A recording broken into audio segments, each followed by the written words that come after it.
Selamat siang para netizen dimanapun kita berada. Salam inspirasi bagi kita semua. Perahu sudah mulai tenggelam. Ya, ini ibaratnya orang-orang Jokowi sudah mulai tenggelam. Dan bahkan seorang Jokowi pun ya akan mulai tenggelam. Kabarnya ini ada beberapa statement dari Tempo ya, dari jurnalis Tempo. Prabowo akan evaluasi PSN. Ya, Airlangga mengatakan PIK 2 bukan proyek strategis nasional.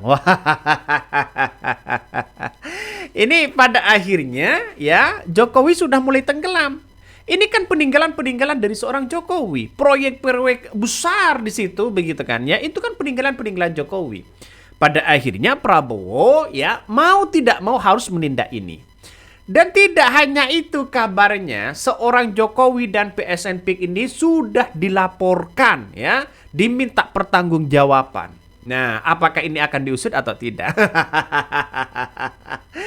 Jadi saya kira sekarang ini ya kalau kita melihat dengan apa yang kemudian disampaikan Pak Airlangga, nampaknya orang-orang Jokowi sudah mulai tenggelam. Ya, nih menteri-menteri titipan Jokowi dan orang-orang Jokowi sudah mulai tenggelam. Ya mungkin Prabowo untuk saat ini mungkin ya hanya ingin menghibur seorang Jokowi mungkin ya. Karena apa? Karena mau tidak mau ini semuanya akan ditindak oleh seorang Prabowo. Nih, PSN PIK 2 ini adalah proyek peninggalan Presiden Jokowi. PSN PIK 2 ini erat kaitannya dengan IKN. Ya, apakah ini dibarter saja? PIK 2 diberi status PSN karena ini balas budi ya Jokowi pada Aguan atas kontribusi DKN ya. Abraham Samad ya speak up di situ.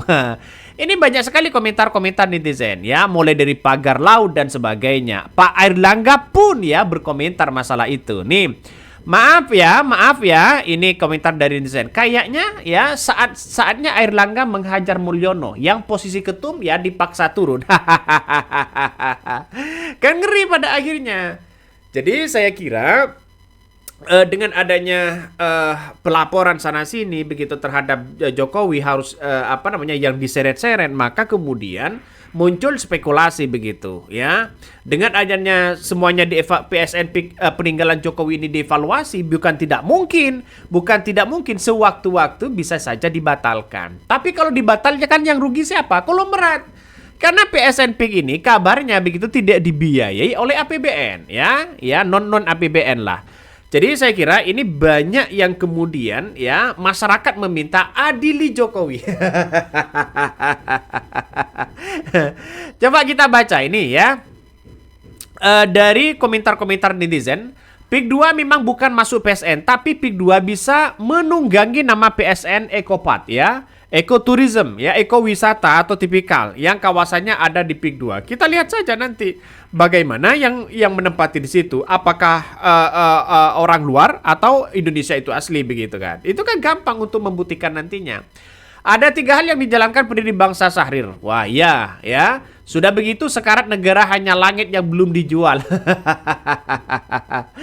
Pagar Laut Tangerang ya proyek utang budi Jokowi ke Aguan karena Aguan telah memberikan kontribusi untuk IKN. Ini komentar dari netizen. Benar nggak seperti itu? Nah, kita akan buktikan aja nanti bahwa apa yang akan terjadi begitu kan kepada negara kita. PSN PIK ini kan luar biasa, ya begitu luar biasa.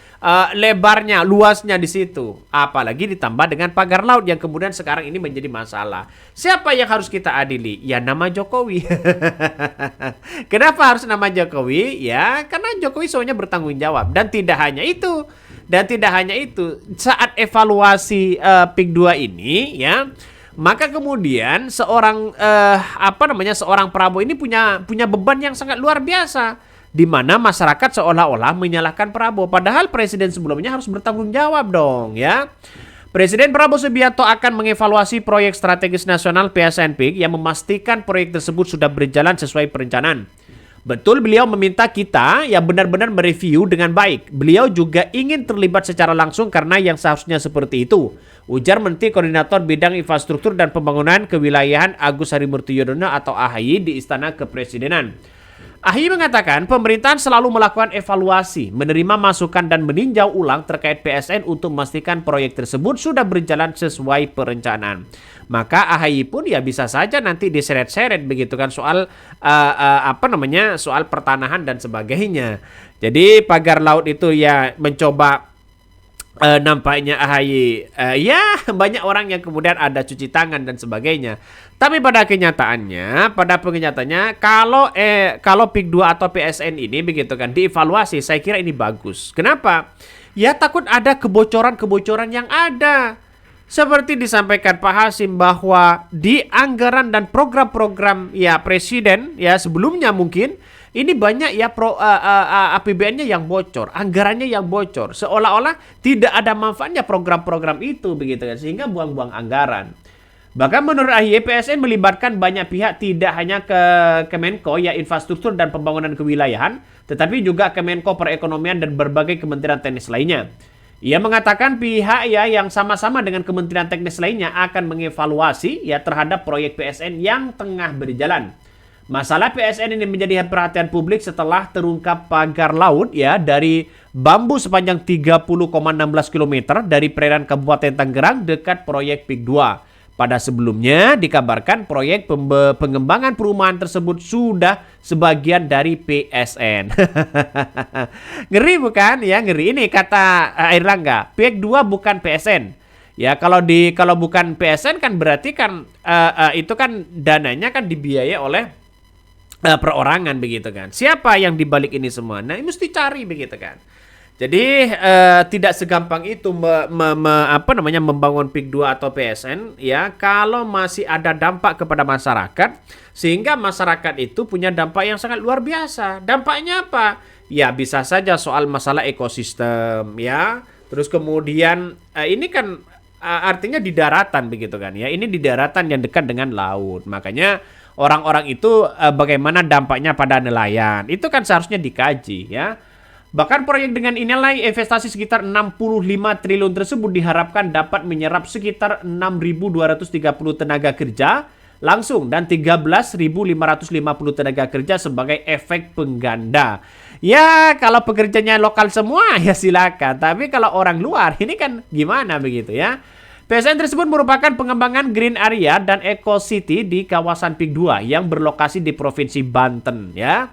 Bahkan lebih lanjut Airlangga mengatakan bahwa selain PSN, ekowisata tropical coastline tersebut ya pemerintah juga akan terus mengevaluasi perkembangan seluruh PSN. Tapi hasil evaluasinya sampai sekarang masih belum ditunjukkan kepada publik seperti apa. Apakah ada nuansa-nuansa yang mencurigakan atau bagaimana begitu kan? Ya, makanya di era Jokowi itu harus benar-benar dievaluasi. Seperti IKN, kereta cepat, begitu tidak hanya PSN PIK, semuanya harus benar-benar dievaluasi. Agar apa? Agar memastikan anggaran-anggaran itu cukup. Kalau memang kurang ya seharusnya itu dipangkas begitu kan. Ya, tidak boleh ditambah lagi. Karena apa? Karena sudah jor-joran pemerintah Jokowi pada waktu itu ya. Bagaimana IKN, bagaimana kereta cepat, bagaimana dengan yang lain. Itu masih banyak di situ. Program-program yang kemudian bocor ya. Itu sehingga orang-orang akan melihat bahwa wah ini jangan-jangan hanya memainkan sana sini. Jadi siapa tahu begitu kan. Nanti biar Prabowo ya tidak lagi mencari hutangan sana sini. Agak ngeri-ngeri ini ya. Coba ini PIK 2 bantah terkait pagar laut ya. Manajemen pengembangan kawasan Pantai Indah Kupu atau PIK 2 membantah telah membangun pagar laut tanpa izin dari perairan Kabupaten Tangerang. Ya siapa yang membangun itu? Katanya terafiliasi kepada salah satu PT besar atau perusahaan besar lah. Siapa mereka? Ya pasti tahulah. Tidak mungkin SAGB keluar tanpa ada kong kali kong. Mungkin itu yang kami sampaikan ya. Tonton terus channel Hodari Podcast Rakyat ini. Jangan lupa di subscribe.